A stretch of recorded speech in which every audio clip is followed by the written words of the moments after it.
Hello guys and welcome to the Los Blancos podcast. Today we will be discussing a loan tracker. It's back, and we will also be doing the Valencia review as well as the midfield situation currently. So without further ado, let's get right into today's podcast.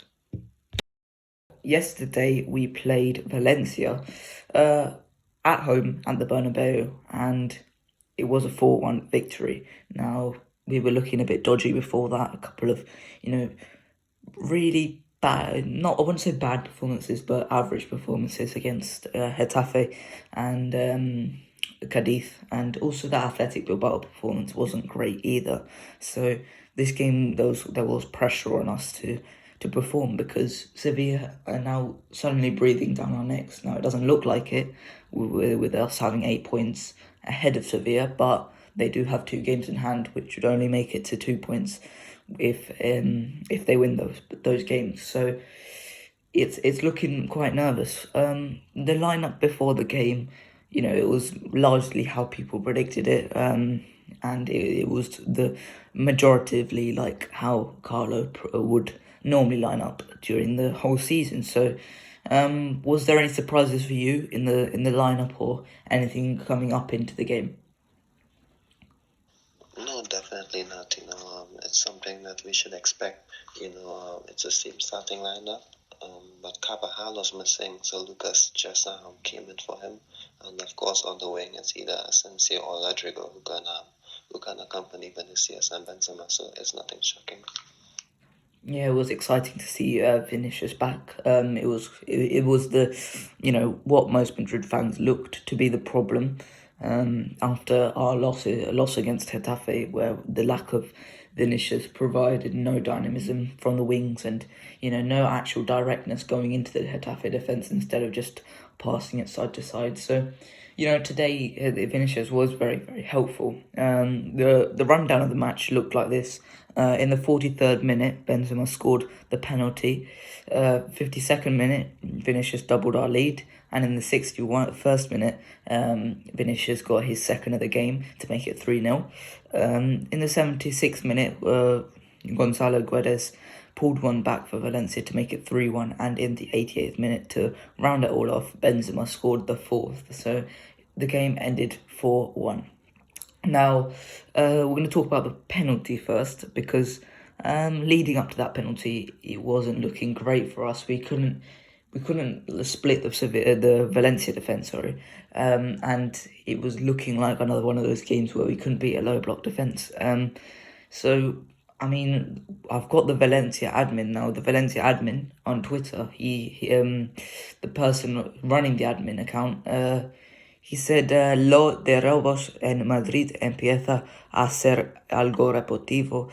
That means the robbery in Madrid begins to be somewhat repetitive. So, obviously, there was a lot of feelings from the Valencia side that it was not a penalty. What do you think? Do you think it was a penalty, and do you think the referee's call was just? Yes, it was a penalty, and before we move and get into that, I must say that we have only been afforded like 3 penalties in the last 13 months, I think. So sometimes I don't understand why many people, especially in Barcelona, like PK who complained and Valencia complaining on yesterday.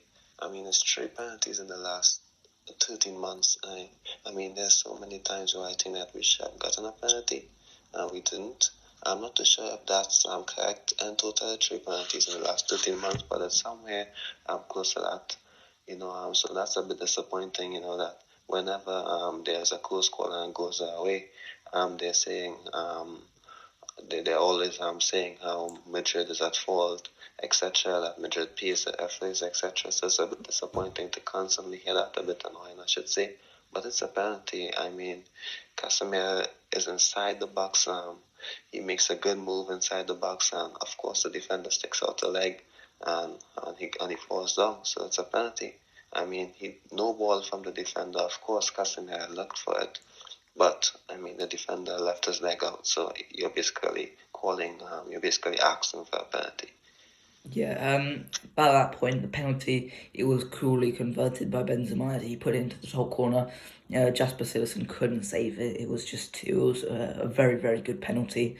So up until that point, the game was very, very, it was very, very tight, and both sides had similar opportunities. Valencia had a couple of crosses into the box, which looked quite dangerous, but it was eventually snuffed out by Militao and Alaba.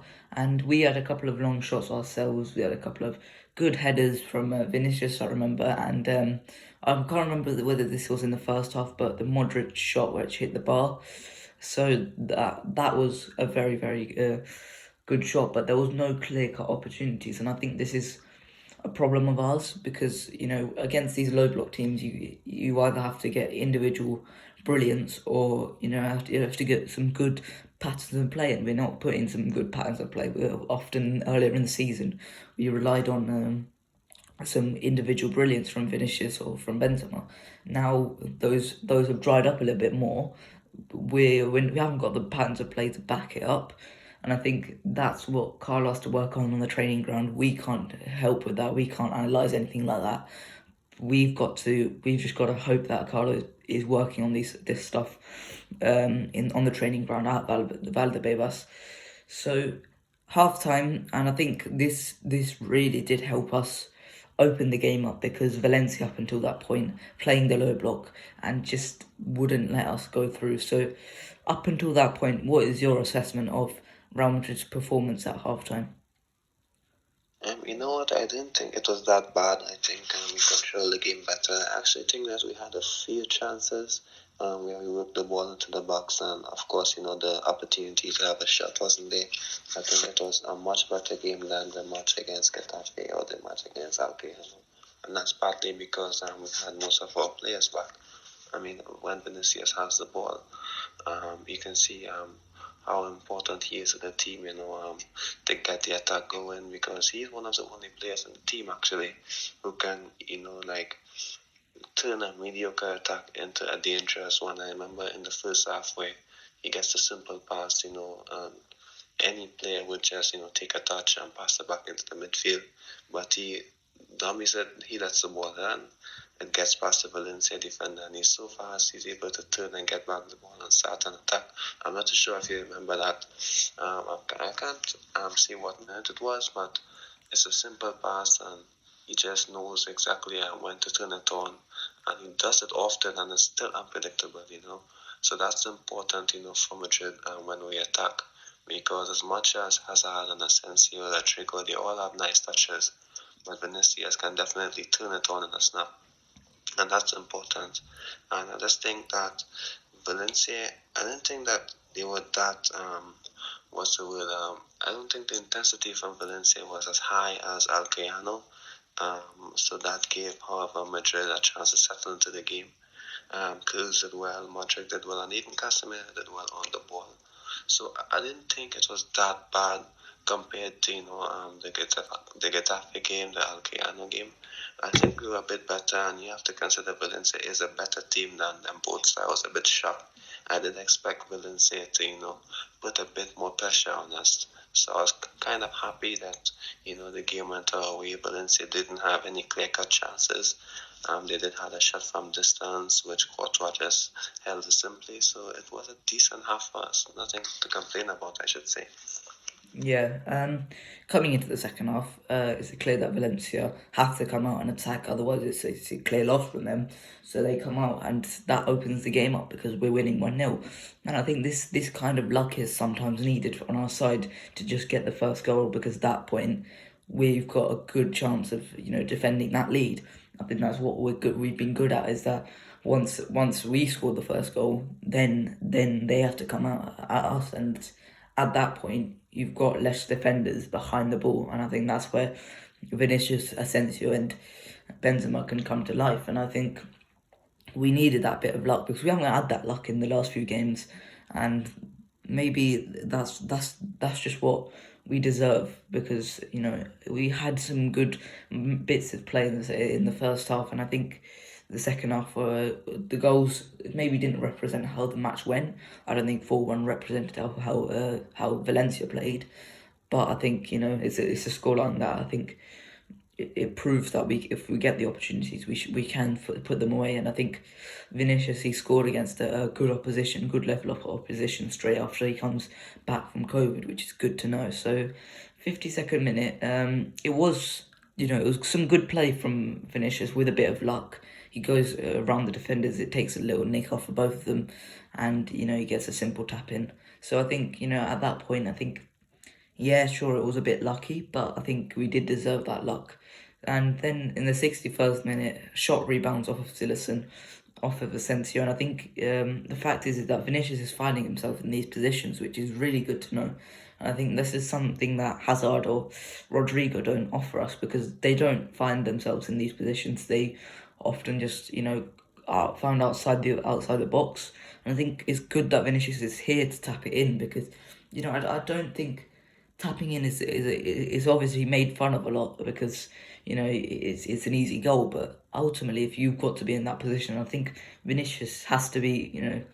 I think it's good that he's started to stat pad a little bit, because we need those extra goals. So what do you think on Vinicius' positioning for both those goals? Yeah, in the first one he scored. I actually thought it was a bit of skill there. I thought he did some trick and he flicked it past to defenders and was like, what a goal, But I mean, of course, it had a bit of deflection, but he kept on going, and that's important. He kept on going. He didn't stop. He didn't hesitate. He kept on going. He followed the ball, and it was a cool finish. You can see he waited for Sillerson to make a move. Sillerson went down, and Vinicius took his time and finished. So of course, I'm not going to come here again and say how he is getting better at his finishing, because we all know that. However, his mentality is a bit different. I think it's similar to Mbappe now in terms of how they're getting goals. I think, because Mbappe does have that kind of instinct when to get the loose ball, etc. So it's something similar to Mbappe in terms of a winger who is becoming a goal scorer, and I think that's important for us. And we said that last year. We said it maybe countless times on last year. If we have another attacker who keeps getting goals, just like Benzema, Madrid will win the league, because we just missed that extra bit of quality on last year, and now you're getting it this year, and it's been this year's. So, the good thing about that is that it came out of nowhere. We spent no money, and there are more quality players coming to Madrid. So I'm happy that he's having the season before we sign another winger, another striker, because we know he can have that output. Had we signed one of those attackers this year, no one knows what Vinicius is capable of. So he may have been dropped off a bit, and it would not have been fair to him. And I'm happy he had his chances. This is his fourth season now, and of course it took him a while, to get where he is. But of course the work was always there for him. Yeah. Then Gonzalo Guedes pulls it back with a penalty. Courtois did save it, but Guedes heads in the rebound. In terms of the penalty itself, Mendy pulled back. Who was it? I'm not sure who it was. Yeah, I'm not too sure either. Yeah, he pulled back the Valencia player, and it was a bit of a dubious call, it must be said. But I think ultimately we did have a dubious call ourselves, and I think it was fair to give Valencia the penalty. Especially if the referee was being consistent, Hernandez. So I think yeah, it was a penalty in those circumstances, but it was a bit of a dubious call. You can't really say about anything about the penalty itself. So, did you think it was a penalty? To be honest, it's a penalty. I think Mendy. I don't think he should be holding the defender like that, especially when he's ahead of you. If it wasn't a penalty, I wouldn't have been shocked either. But he held him with his arm. The Valencia attacker is ahead of him. I mean, you don't hold someone's shirt in the box if they're ahead of you. Maybe you can do it in a smart way, but of course you can see that the defender is not a yard, but he's a good bit ahead of him. So Mendy holds him a bit. So of course he goes down easily, but it's a penalty. I mean, I'm not upset it's a penalty, but it's a penalty. Yeah, in terms of that, I think you can't do anything about it. So next after that, we have the 88th minute Benzema goal. It was just a brilliant piece of play from Benzema himself, and I said about individual brilliance, Benzema is the king of doing that, and he receives the ball from Mendy on the cross, and he just turns and spins the Valencia defender and puts it into the bottom corner, and I think that rounded off the performance eventually. So I'm very happy with that. What do you think about the Benzema goal? Yeah, it was a good goal. I think I should say it was maybe the best goal of the night. The way he took his time and he waited for his opportunity, waited, find the space, and he just placed it in the bottom corner. So I think it's a good goal, the best goal of the night in my opinion. And I think it was Ceballos was involved in that goal as well. I didn't forget that when I looked at the game. I remember the goal more from Mendy making the ball inside the box, but of course Ceballos, I think, was the player who had the assist before the assist, I should say. Yeah. Now let's get on to some individual performances before we get on to the next section, which is obviously the midfield situation. I think one player to start with is befitting to start with is Marco Asensio, who didn't get a goal or assist this game, but he was brilliant throughout the game, and I think I was very, very happy with his performance. He was contributing off the ball. He was making runs. He was passing it well. He was dribbling, and I think he won us quite a few fouls in the game. And I think this kind of performance, it's sometimes expected of Asensio, but he's so inconsistent.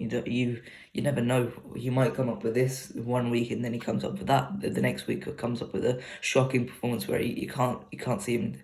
But I think this game was very good. He did deserve a goal or assist. So I think, what do you think of Asensio's performance against Valencia? Yeah, he and Lucas dominated that flank. He had good passes with his teammates, good understanding. I think when he had the ball, his dribbling was good. I think he was fouled the most on the pitch. I think 6 times he was fouled. Good passes with his teammates. Linked up well. Had the shot for the goal that Vinicius scored the third one we had. So yeah, he had a good performance, and like you said, Asensio. I think you never know what you're going to get sometimes. I think you do know to the extent what you're going to get from Asensio, and that's according to his teammates. I think when Madrid are playing well, I think when Modric and Cruz they're implementing the game, or Carvajal and Lucas is having an impact on that flank, I think Asensio is going to have a good game. However, I don't think he's a kind of player, to turn it on and make a drastic change in the game when things are not going well for Madrid. That's why normally when the team is struggling, he is normally the first one hooked. Because as an attacker, you expect them, to do something out of nothing, perhaps. Like what Vinicius is doing this season on occasions. And when the team is doing well, you can see Asensio is doing well, he's linking up with his teammates. However, when the team is struggling, you don't get that from Asensio. For example, this has been happening maybe since 2017. Um, After the 16-17 season, when Madrid started playing, weekend squads, Asensio wouldn't be at his best. But when Madrid is at full strength and he's playing with Modric and Toni and Carvajal, etc., and the team is doing well, Asensio is playing well. I just think he needs to add, a bit of individualism to his game where he can actually turn the game on. Yes, he can shoot from distance and score a good goal, etc. But I think you need to see more of that when the team is struggling. So perhaps you can say you don't know what you're going to get. However, I think I get accustomed to the fact that when Madrid isn't playing well, Asensio will play well. When we are doing well, he's going to step up, in my opinion. So I think maybe I think it's not entirely his fault if that's the case. However, maybe he can maybe have a bit more impact in the game when we are struggling. Yeah. In terms of Asensio, I've got a question for you. Now, obviously, over the last few performances from Asensio, the Real Madrid fans are suddenly starting to warm towards him after a few years of him being quite frustrating and, calling him to get sold. Now Real Madrid fans are starting to get, a bit more patient towards him and, starting to like him a bit more again. And I think this is good. And I think when Rodrigo is playing, sometimes he can be inconsistent as well. So who would you favour to be that right wing, especially if Asensio can do this performance, but you don't know when Rodrigo is going to put a ton on a performance. You know what? I've always liked Asensio in terms of how he plays when he comes inside, especially especially when our fullback attacks. I think when we have Carvajal, etc., Asensio plays better. Because of course Carvajal is that player who can dominate that flank. Well, he used to, I should say, not as much as he used to, but he's still impactful.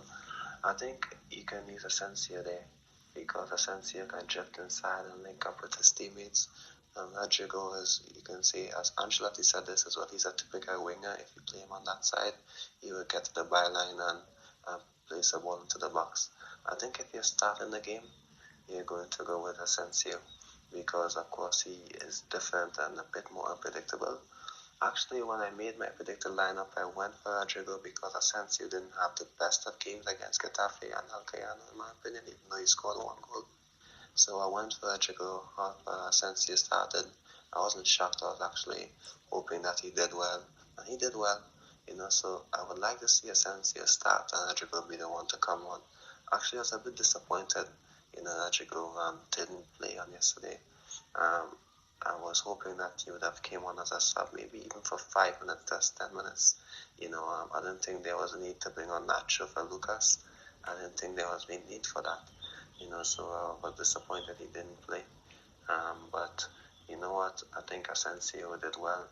And it's not that Madrid fans are starting to want him. I think they're starting to understand the situation, how tough it was, coming back from that lengthy injury. They knew he was a quality player and maybe he was taking steps forward. He would have taken steps forward, I should say, in that 1920 season. However, he had that bad injury, so we have to be a bit patient with him and understand the situation a bit more because he's a player who can contribute. Yeah, and also I think that with Asensio, you've got to give him time, and I think coming this game, he is the golden boy. He was the original guy. He was the original Vinicius. This guy was had the potential to be the world's best player, and I don't say that lightly. At that time, you could only say that a few players are better than him at that time. A few young players. We're talking Mbappe's of this world, so I think he's not going to get to that potential. It's very clear to see at this point. He's 25 now. It's not going to happen for him. But I think there is a definite future for him at Real Madrid, and I think coming into this, I think that's what essentially has the advantage over Rodrigo on, is that the fans maybe like him a bit more and have a bit more of an affinity towards him rather than Rodrigo. And I think Rodrigo is going to have to start turning on the performances because at this point it's the fight to be the backup player for Mbappe next season, because I think these two, I don't think they both have the quality to or the ability to get to the potential of being better than Mbappe. But I think these two could be very good squad players, and I think this is the fight to be the backup. So, okay, let's move on to the midfield situation. Now we're going to do this as the part of the last section as well. So now I wanted to, we're not going to talk about the first three that much anyway. The first three, the main guys, the Modric, the Cruz of the Casemiro. We might talk about them for a few, just to give context for something like that. But in terms of the other options, now we're talking about Ceballos, Isco, Camavinga, Valverde, Blanco. We're talking about this lot, these guys that are backups for this lot. So I think where else to start apart from the man himself, Dani Ceballos, who came on yesterday against Valencia, got a good 25 minutes cameo, and I think he played well in that time. And I think, as you said, he got the assist before the assist, and I think he was very very good at retaining the ball. He dribbled forward sometimes. And I think this is good from Dani Ceballos because we know how talented he really is. And I think, I personally think we shouldn't let him go to Betis. I think we should keep him and see what he can do. And I think we should, our three behind the main three should be Ceballos, Camavinga and Valverde. I think those three should be the guys behind him. But I was very happy with his performance, and there was a bit of controversy surrounding him against Alcoyano because he warmed up for something like 30 minutes and he only came up for like a 5-minute cameo. So, what do you think on Dani Ceballos' situation at Real Madrid, and do you think he has a future this season? I swear to you, that's the exact same thing I was thinking. I'm not gonna lie. On last night, I was doing my notes thinking about the midfield situation, and I was looking at it and I was thinking, you know what, Isco is likely to leave at the end of the season. Isco hasn't been bad this season per se when he plays. I think he's been better than Hazard, I must say, in terms of what he can do. I think Hazard is doing something that both Ceballos and Isco can do. So I understood why Hazard didn't play on yesterday. But it's not about that. But Ceballos, I was actually thinking about it. I was like, Isco's on high wages. He's going to leave at the end of the season. And Ceballos is actually a player who can be one of the sixth or fifth choice midfielder according to how you look at it. Ancelotti normally plays 4-3-3. We know who the first three guys are.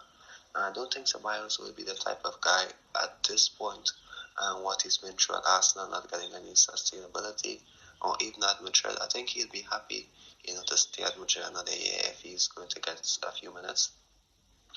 I think he should stay because he's one of the players who earns the least in the squad. And we know Madrid are trying to cut the wage bill. Just keep him because I think he earns like 85,000 per month, and that's way less than most of the other guys. So if you can keep him and he's a sixth choice midfielder, I think that's fair.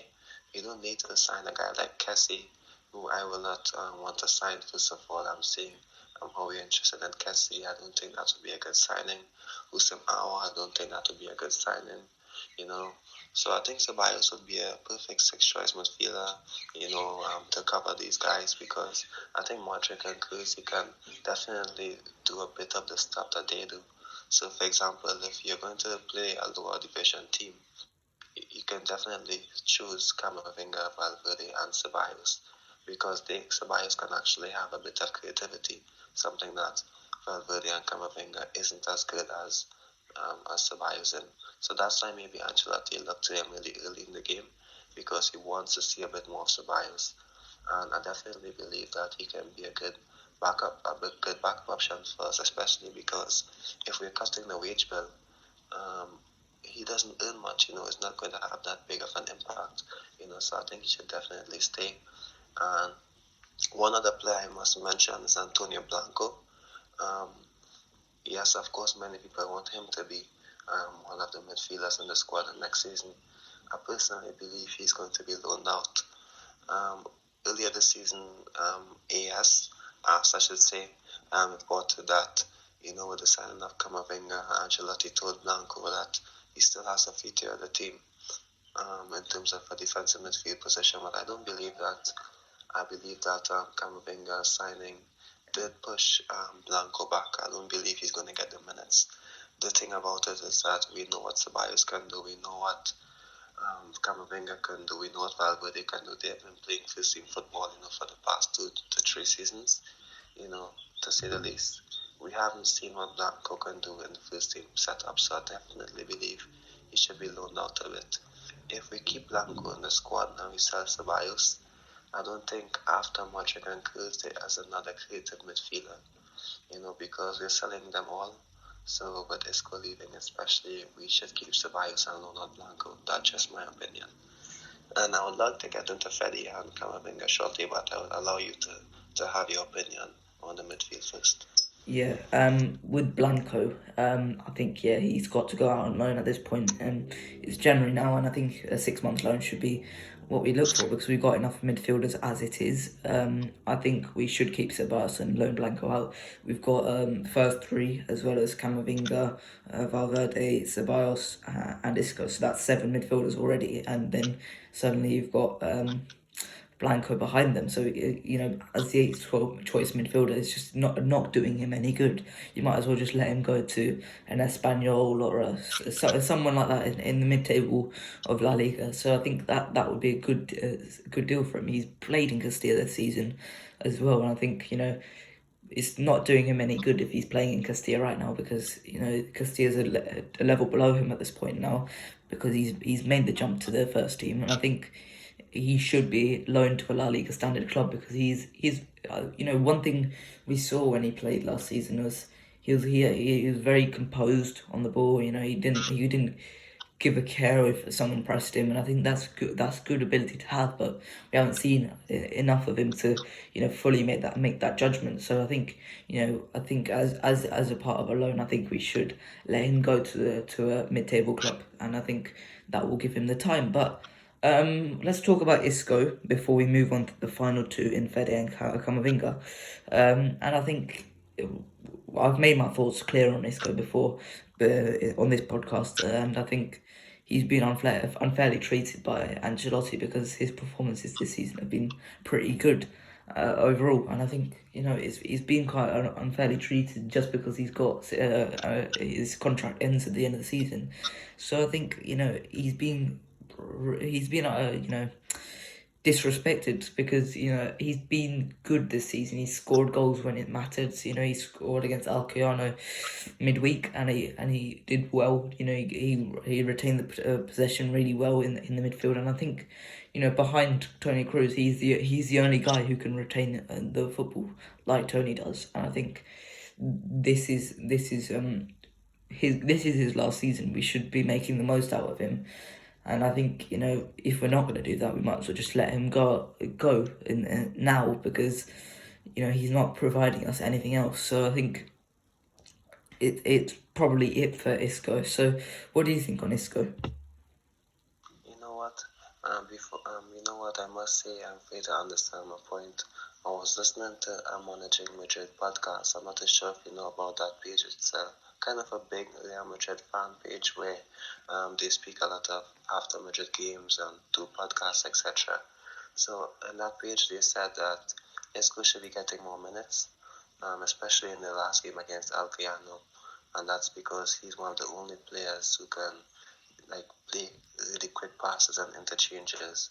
And they were saying that if you're going to play Hazard, Isco can do that job and do it better. The Hazard we're getting now, a guy like Isco can do that job and do it better. So Isco can definitely have the opportunity to do well. And I think that's what maybe Ancelotti was trying to do. And yesterday, I think, play Isco a bit higher, see how he can fill in, but in terms of Isco, I think it's difficult, to play him now, especially because Modric and Kroos and Casemiro will always be the Madrid starting three. And of course, we invested a lot of time and money into Camavinga and Valverde as well. Not much money, but Valverde has been with the squad a while. So I think these are the guys you have to be playing. And when I see Isco not getting many minutes, Valverde playing out of position, sometimes on the flank when he's playing, and sometimes as fullback sometimes, and I think I kind of understand the decision a bit more. Not me, I always understood, but I think it's opening fans' eyes a lot to the fact why players like Odegaard wanted to leave. Because at Madrid, when you're a midfielder, in this time, you're not going to start, and when you're playing, you're not going to get the time to develop and become the player that you want to be immediately. Because I think Modric and Kroos and Casemiro are still good and still first choice. So of course, players like Odegaard wanted to step up, and when Odegaard left, many fans were saying he has a weak mentality, etc. He doesn't want to stay to fight for his place. However, when you see how he's playing at Arsenal now and how he's a key player in the team, it's easy to understand that players like Fede Valverde are playing out of position and he isn't achieving his full potential this season. When you're at Madrid, you're going to be second fiddle to these three who I mentioned previously. So it's difficult to say Isco can get more minutes, Isco should get more minutes, because there are so many midfielders and so many options. And as much as you can say, I want Valverde or Camavinga to have more opportunities, of course, you have to understand why Modric and Kroos and Casemiro are playing. So it's definitely a tough one. Of course, he deserves opportunities. Isco, of course, he needs opportunities, but it's difficult to play. Yeah. So let's move on to the last two players. We're not going to spend too much time on Camavinga because he's the newcomer, and I think we should wait until the end of the season before we make our judgments on Camavinga. So I think we'll just quickly talk about Fede Valverde, and I think he's been poor in the last few games, to be totally honest. There's nothing to be dramatic about here. I think we should still give him the time. He's still young, but he's 23, and I think he has to be making major improvements, which I just don't see at this point in time. He's not making the major improvements. I don't think he's too much better of a player than he was 2 years ago in the Super Cup. To be totally honest, and I think he's been poor. He was poor against Alcoyano, in my opinion, and he was poor against Cadiz a couple of weeks ago. So I think he hasn't been great, but I think we should give him the time. He obviously was out due to COVID as well, so I think that probably took a little bit out of him. It's not the greatest experience having COVID. And I think that probably does affect him a little bit. It doesn't affect other players, as we saw with Vinicius yesterday. But I think ultimately Fede Valverde has to improve this season, and I think this season is the season he has to improve. So, what do you think on Fede Valverde? I hope that you hear me out with this in terms of Fede Valverde, but of course he isn't at his best this season, and I must admit to you, I think if he is Spanish or Brazilian or English or whatever, we would have been making a bigger deal out of this. Because he is in Uruguay, he gets selected for the national team a lot. Had he been Spanish or any other bigger country with a tougher selection process for his national team and he isn't playing well, there would be a lot of talk because maybe he would have been dropped a few times. And it's disappointing because no one's mentioning it as much, and they're not mentioning the fact that he's playing out of position whenever he plays. Sometimes he starts up on the wing, he starts off deep as a fullback sometimes, and Lucas or Carvajal pushes up. I don't think many people see that. So it's difficult for him to get better or develop as much as you expect when he isn't playing in the position that he's used to. Of course, he can definitely perform there.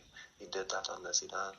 However, it's not his position, and of course, he wouldn't have that. He wouldn't be at his best if he's playing, as a as a deep fullback sometimes, or wide like a winger. He isn't that kind of player. If you want Fede Valverde to be at his best, I think he has to be in the midfield where he can drive into space and push forward. And one of the best I've seen Valverde is in the game against Barcelona last season when we won 3-1, I think, or 2-1. I think it's 2-1 when he had that long boosting run where he played it into Lucas Vazquez, who squared it for Benzema to score that backheel goal. I think if you have Fede Valverde in space on that right half channel, he can definitely push forward and make an impact. He isn't a winger.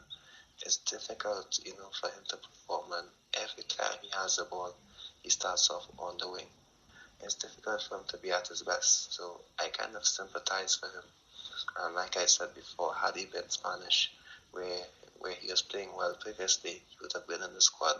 And now that he isn't at his best, he would have been dropped or something like that, and many people would have made a bigger deal about it, but I'm not too sure. What do you think about that? Yeah, I mean, that's obviously a big thing about it, and we obviously don't know a lot about the Uruguayan media, to be totally honest. We don't know what the Uruguayan media is making of this. I don't even know a single Uruguayan media source, as most people don't.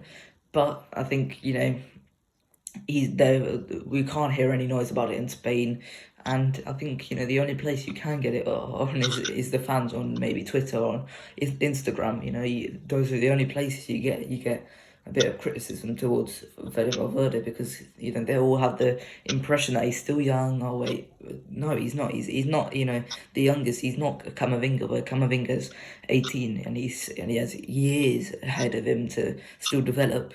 Fede Valverde has to develop within the next 2 years, in my opinion, because these are the final development years for a footballer, especially for a midfielder.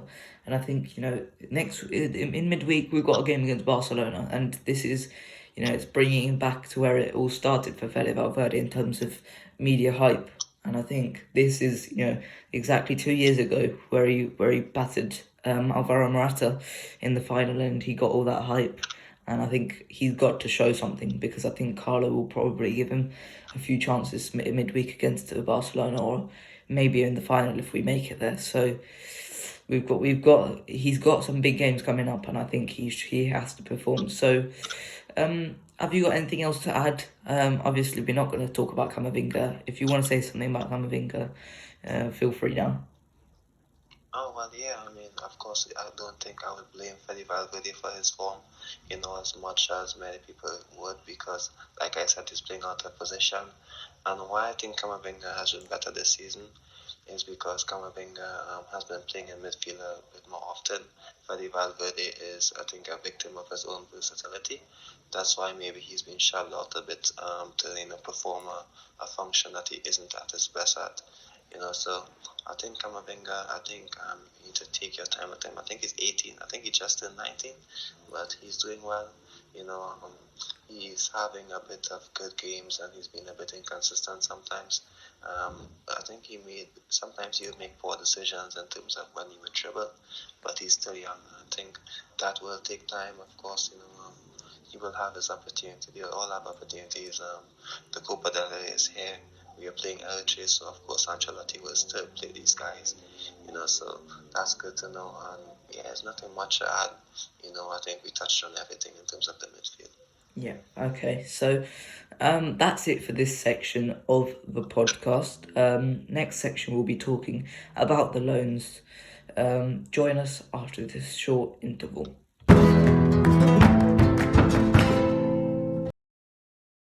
Okay, for the final part of today's podcast, we will be doing the loan tracker. Now, this is the second of the 3 that we'll be doing this season. The final one will be coming towards the end of the year. So I think halfway point is the good point of the season to look at whether maybe we should recall them. Now we're in the January transfer window. So we'll look at them and we'll have a look around. So let's start with probably the best guy, and we said this at the start of the last loan tracker. He's still the best player. He's still the best player out on loan right now, best in form as well. It's Brahim Diaz. Now this season he's got 4 goals, 4 assists. He has slowed down a little bit, but he still maintained the pace he was at, at the start of the season. 1.7 dribbles per game and 1.3 shots per game. He's been very, very instrumental in AC Milan's season because, he's been their main number 10 since Hakan Çalhanoğlu's left. So he's been the guy for AC Milan. He was out for a little bit due to COVID. So he had to, do a job that maybe, he comes back and he was a bit leggy. He was a bit unfit for a few games, but I think he's come back. He's doing well, and he's part of this AC Milan team who are, in a good title charge. So, I think he's doing well. So, what do you think? What do you make of Brahim Diaz's season so far? Yeah, of course. I think he started well. I must admit, he started well. He is one of the main figures in that attack. He is on the center attacking midfield position. Sometimes he would shift out wide and dribble his way and create chances for his teammates to have a shot. However, I think he did slow down a bit after he tested positive for COVID. He began to get a bit inconsistent, and I was really happy when in Italy you have that Christmas break. I was happy for that because I hope he comes back stronger. But simply, he has been good this season, and it's important that you have to acknowledge that he is playing for a team that's fighting for big titles in Italy, and he's a main figure for them. So that's good. That's good for a start. And of course, we would like to see more from him this season, the second phase of the season. So let's hope that he begins to pick up a bit, and I honestly hope that he has a better second half of the season than his first, because I think we need to see him, take that next step. He's taken one step this season, one step forward. I think we would like him to take another step forward again, because he is, the best player that we have out on loan. One of the players that Madrid fans would have liked to stay this season, but he needed to leave, to become a better player and to keep that momentum that he had on last season. Yeah, and I think one game I think he was brilliant in was that game against Atletico Madrid, where they did lose, but he played brilliantly in, and he was the real driving force in all of Milan's attacks. And one thing that I noted from when I was looking at his stats was he was better in the Champions League than he is in Serie A, and that's quite interesting to know. Obviously, there's less of a sample size in the Champions League, so that may be a reason why he's playing better there. But that's good to know that he's a good player, and that reminds me of Rodrigo, better in the Champions League than in La Liga. But I think he could come back and he could be an important player for us. So let's move on to the next player, and the next player is Borja Mayoral, Roma.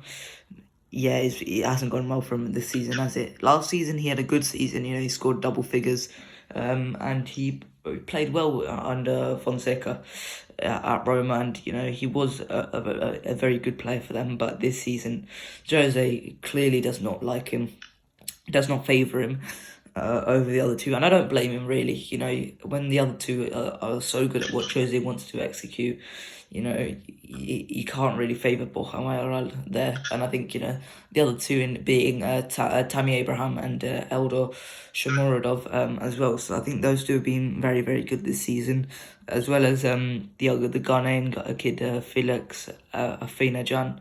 He's been good as well. So I think, Borja Mayoral hasn't been afforded too many opportunities this season. No starts this season. And I think, it's looking like he will come back in January and leave for another Serie A club. Might be Fiorentina, but we don't know. So would you bring him back and send him to another Serie A club? And I don't think it makes any sense at this time. His contract will expire in 2023. So after the season, there's just one more season. I just think we should have sell him at the end of the season. He's 24 years of age now. He isn't playing as much. Maybe just for his career as well, he needs some sustainability. Maybe if we sell him to another club, then he can maybe have a new start. Sell him to a lower La Liga team, where he can maybe find his level, or find a team where he can be an important member, just like he was against Levante. He wasn't an automatic starter against Levante, but he was such an important player. So I just think he needs to take another step back, to find his level again. For Madrid, it doesn't make any sense to keep him because, like I said, his contract will expire in 2023.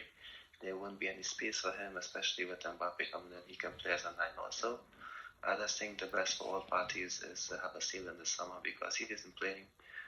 When he played, I think he did decent in the front too this season. But of course, there are so many options ahead of him, and even now that there are two strikers ahead of him, and Jose, I think he's playing two on top on a few occasions. Zaniolo is the guy who's playing on top as well with Tammy Abraham. So there's a lot of competition for him. And like you said, you can't blame the manager. He wants results, and he has players who are better than Borja at this time. So, for this time, at the end of the season, I just think we should just sell the player, let him get a new start, let him develop a bit more, and maybe we can have a bit of cash as well, maybe 5 to 10. I'm not expecting much money out of him.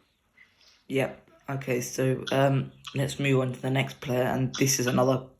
He's had another poor season, to be honest. Renier Jesus.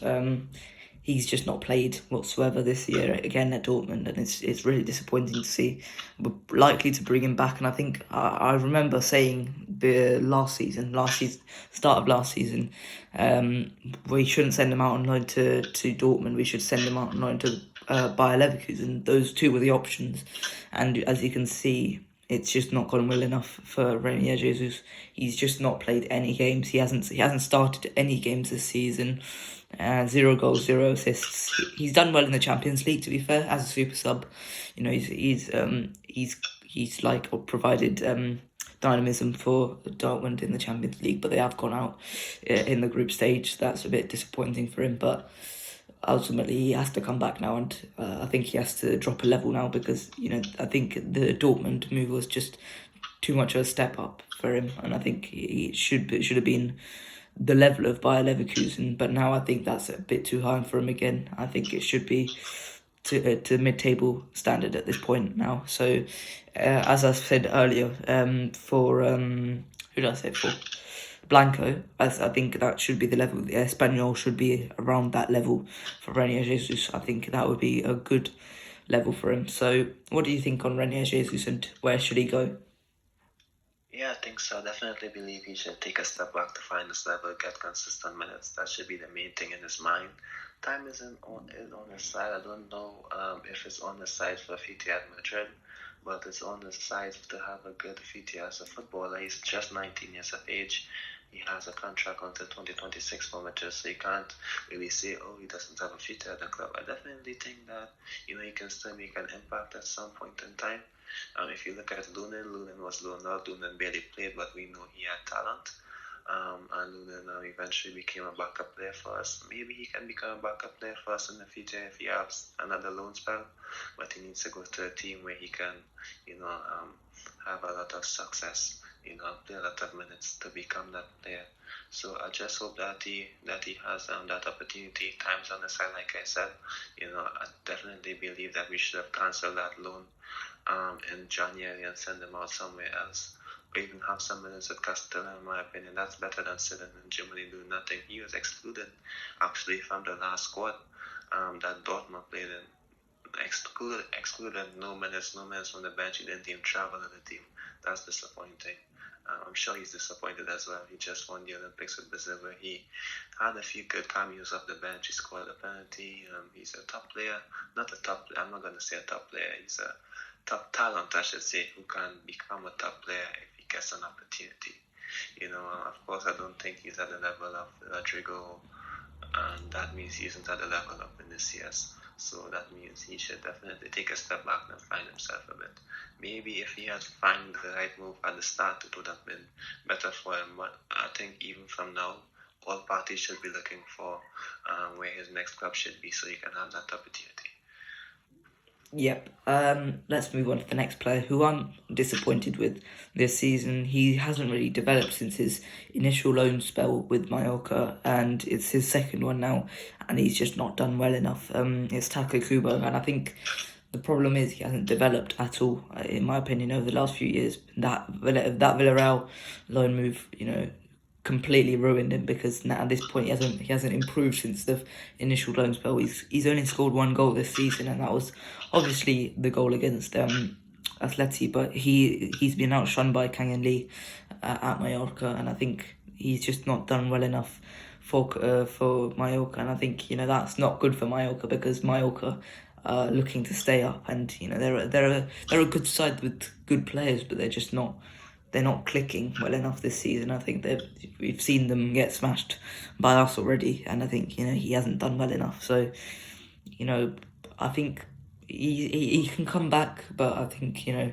again, the problem with him is he takes up the non-EU spot with Japan, and Japanese people can't get a second nationality, so he has to either tear up his Japanese passport and get a Spanish one, or just live with the one non-EU spot. So, you know, it's always going to be tough for him. He has to genuinely prove his worth to Real Madrid, unlike other players, maybe like Rodrigo, who if he went out on loan, he could come back and he would just be allowed to stay back because he's got a Spanish second nationality now.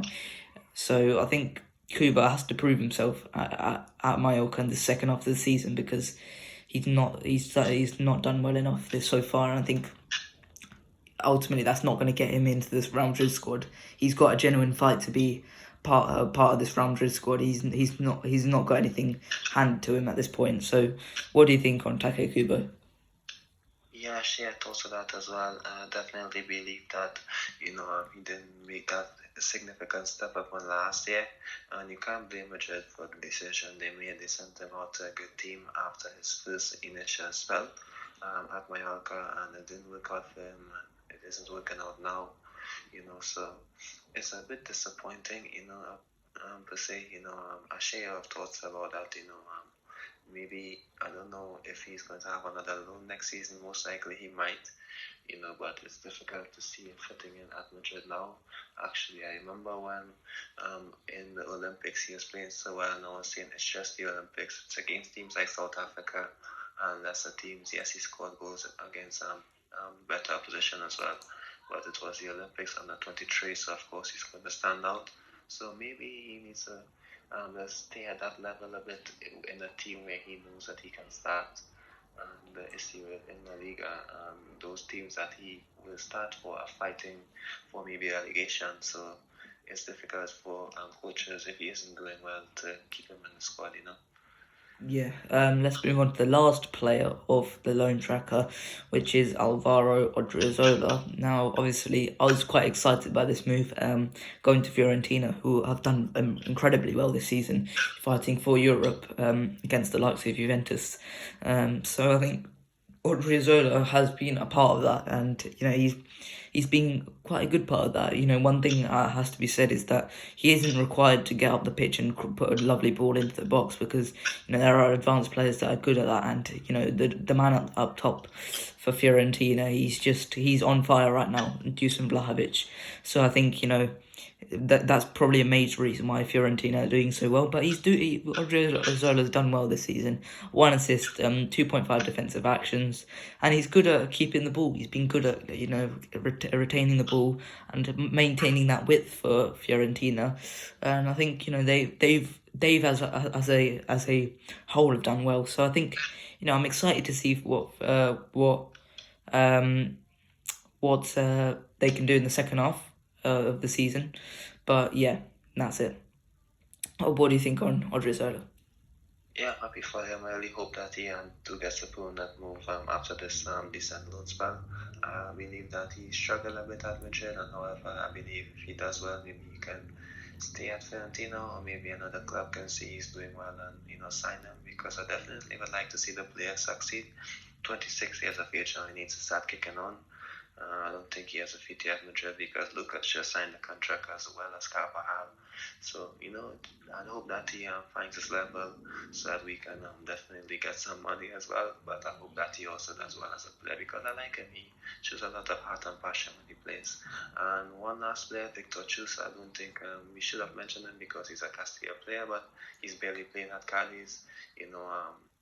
That like the start of the season he started, but he's in and out of the squad now, so I don't think he has a long-term future at Madrid as well. Yeah, okay, so that's it for this week's Los Blancos podcast. Hope you guys enjoyed as usual. We'll be back next week discussing El Clasico and how that went. I will just say goodbye to you lot. Bye bye.